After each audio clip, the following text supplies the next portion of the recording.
चलिए मेरे प्यारे साथियों, नमस्कार। कैसे हैं आप लोग?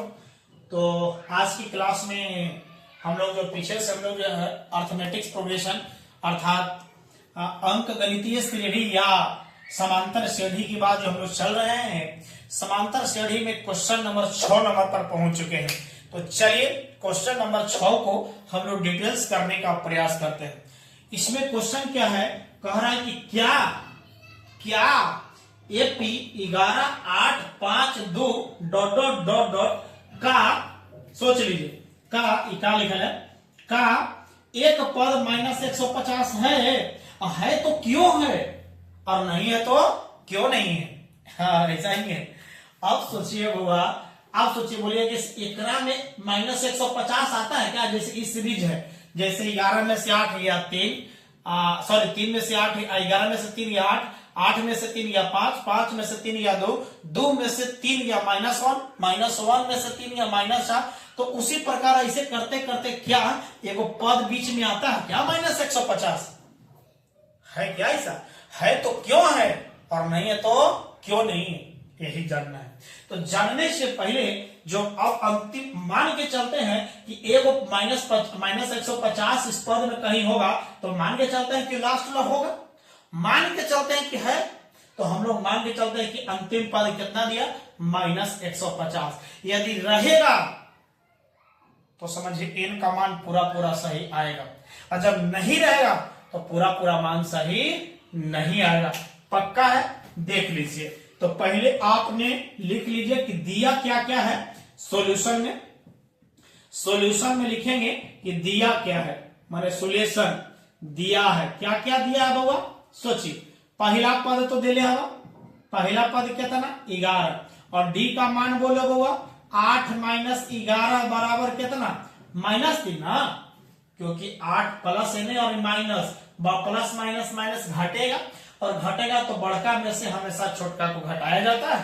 तो 8 में से 11 में से 8 गया, 3 बचा, और बड़का का चिन्ह हमेशा लिखा जाता है। मतलब डी का भी मान मिल गया और ए का भी मान मिल गया, लेकिन अंतिम पद कितना दे लिया, टीएन बराबर माइनस कितना 150 दिया है ना। तो हमारे पास कह रहा है कि क्या बीचवा में -150 आता है, कहिए कि मालूम नहीं है, मतलब एन का मान निकाल के देख लेंगे कि वह है कि नहीं है बीचवा में।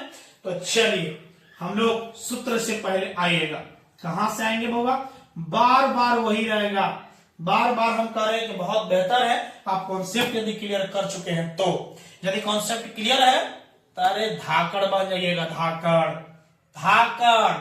चलिए धाकड़ बनने जा रहे हैं। सूत्र आप जानते हैं, टीएन बराबर क्या हुआ, टीएन बराबर क्या होता है बोलो, a + n - 1 इंटू डी। का है दिक्कत होगा जी, आइए ना, टीएन का मान बोलो, टीएन का मान कितना है बाबा, टीएन का मान -150 बराबर ए का मान बोलो हुआ 11 प्लस n - 1 गुना डी का जगह पर -3। कोई दुख है का? दुख है, कष्ट है? नहीं है। अरे कष्ट दुख नहीं है तो प्लस से पहले कोची में -150 - 11 बराबर बोलो -3, चाहे माइनस तो कष्ट हो तो इन्हें करेंगे ना, -1 गुना -3 लग रहने देते हैं। बताइए जुटेगा तो कितना हुआ, 50 + 60 61 -161।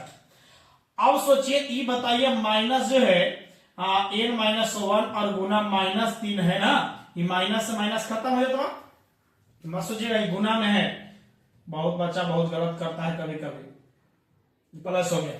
अभी 3 गुना में है तो उन्हें कोची में बाबा भाग में, हम बराबर तुम तो तुम बराबर हम, मतलब n - 1 बराबर 161 बटा कितना 3। अब सोचिएगा ये माइनस है तो उन्हें हुआ प्लस में, n बराबर 161 बटा 3 और माइनस है तो +1, इधर आ जाइए कंप्लीट हो जाएगा। मतलब आपने n बराबर 3, आप एलसीएम लीजिएगा, ले आता है ना, ले लीजिए 3 का 3, जब जोड़िएगा तो 161 + 3 बटा 3 लघुत्तम लेके n बराबर कितना गया 164 बटा 3। अब सोचिए काट के देखिए तो वो पूरा पूरा कटेगा कि नहीं कटेगा, वो हम मुझे मालूम ही नहीं है। चलिए देखते हैं कि नहीं है। n बराबर का 3 पचे 15, 15 1 4 बचा, 3 चौका 12, 3 चौका 12 आणि 2 बचा, 2/3 आया। अब सोचिए हम इस बीच में कह रहा है कि मान के चलते हैं कि हमारा एनवा पद जो है, जो कौन सा पद होगा, 54 पद होगा कि 55 पद होगा, -150 है। लेकिन यहां तो n का मान बोलो कोचे में आ गया, पूर्णांक में, और यहां आ गया भिन्न में। और याद कीजिएगा n का मान जो है भिन्न में कभी भी नहीं हो सकता है, क्योंकि अब सोचिए n एक पूर्ण संख्या के पूर्णांक संख्या के रूप में रहती है। अर्थात यहां लिख सकते हैं कि चूंकि पदों की संख्या भिन्न है, चूंकि पदों की संख्या भिन्न के रूप में है, भिन्न के रूप में है, अतः यानी इतना का एक पद -150 नहीं होगा, क्योंकि यहां हो सकता है 54 2/3 आया, 54 के बाद हो सकता है कि आप बताइए, कोई कहेगा बउआ 54 2/3 पद -150 है, कैसा लग रहा है बताइए? अच्छा लग रहा है? अच्छा नहीं लग रहा है ना। अब सोचिए तो उस पूर्णांक से यानी पूर्णांक के रूप में रहता तो चल जाता, लेकिन यहाँ पदों की संख्या भिन्न होने के कारण भिन्न के रूप में है। अतः 11, 8, 5, 2 डॉट का